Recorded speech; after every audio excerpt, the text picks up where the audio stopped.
Marami nagme-message sa kanya doon na ano, na ipapapromote yung sample ng product nila. Nagpapamanicure ako eh. Nasa bahay kasi. Shout out sa'yo, daldal mo. Guys, shout out sa'yo. Nakikikulab lang sa akin to eh. Ako talaga yung bida rito eh. Hindi, papamanicure pa ako bago ako punta sa church. Church kami. Hindi ka ata nagpunta sa church ha? Hindi na. Pinado ko doon. Basta ka mamaya. Nilalakad niya ako, kukunin ko yung susi. Gusto kasi nun, coach. Kilala mo yun, coach eh. Huwag mo kasi lakarin, gamitin mo yung motor mo. Oo Matatagalan ka. Kasi kailangan ahead of time ako pumunta doon. Hindi pwedeng gabing-gabi na ako pupunta doon. Mukhang sa Cavite na naman ata yan ha. Di ba gusto niya ako kukuha doon. Yung ba yung pinuntahan natin? Sacrifice daw, sacrifice. Inis ako sa ganyan, dapat pinapadala na lang yun. Kasi sabi ko, pwedeng gawin ngayon, tulad niya, magsimba, pwedeng gawin niya. So, Palalamove niya na lang. yun nga yung sinasabi ko, pwede mo palalamove na lang kasi kaysa pupunta pa ako dyan. Baka mamaya masiraan pa ako, hindi ko... Yan guys, follow niya yan kaibigan ko yan. My name Kevin is Tan. Kevin Tan. Mga hindi nakakalam dyan. Please click the bell notification button para sa mga susunod yung video. Para updated. Power.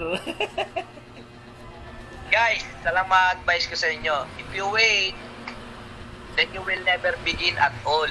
Sabi nga kung maghihintay ka, walang mangyayaring bago. Ayun. Maghihintay ka. Gawin mo. Kung ikaw ba yan? Hindi, kinopya ko lang si Kong. Ako yung gwapong version ni Kong PB.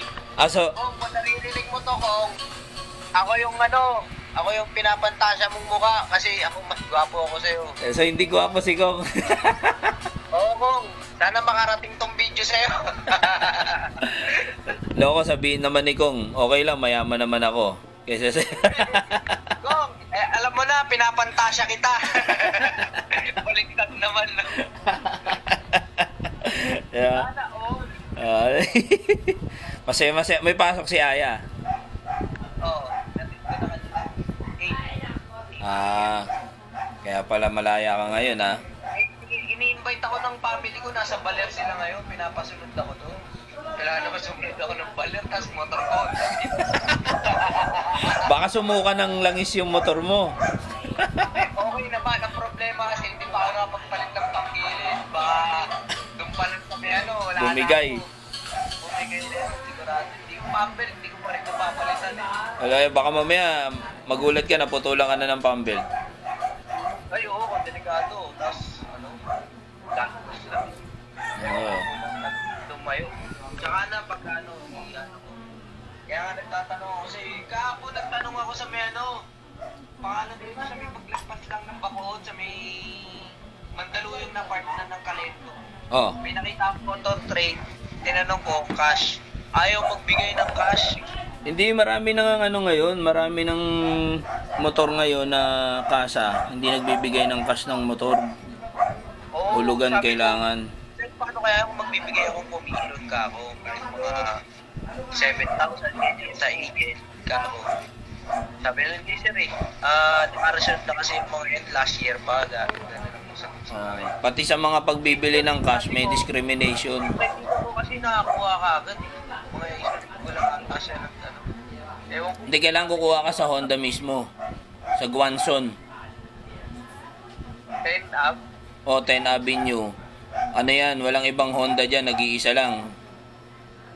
Basta sa Imabini ka magmumula. Imabini Street, papuntang 10 Avenue. Pagdating mo sa 10 Avenue, stoplight, kanan ka. Dire-diretso, paglagpas ng Riles, makikita mo na yung Honda Guanzon. Okay. Kung galing LRT, nasa kaliwa. Oo. Pagka LRT ka, kaliwa ka. Mabilis dun mag-release. Anong version yung sa'yo, coach? Version ADB 160. Hindi, yung ano, yung, kasi mataba na yung sa'yo, di ba? Mataba. Oh, yun na yun. Yung mga muscle, parang muscle car. Muscle type na siya. Malaking Kasi katawan. yung sa kapatid ko, kakakuha lang, hindi siya ganun. Eh. Sabi ko, mas maganda yung kay Coach Mami. 160 rin? Oo. Sabi ko, kukuha ka na ng ano, hindi pa muscle. Parang ganun katulad sa'yo. Kasi Oo. nakita ko yung sa'yo maganda. Yun dapat. Taba. Mukhang Ay! Pumayag! Okay. bibili. Okay. Teka lang ah. Mukhang bibili ka na ng cash na ADB ah.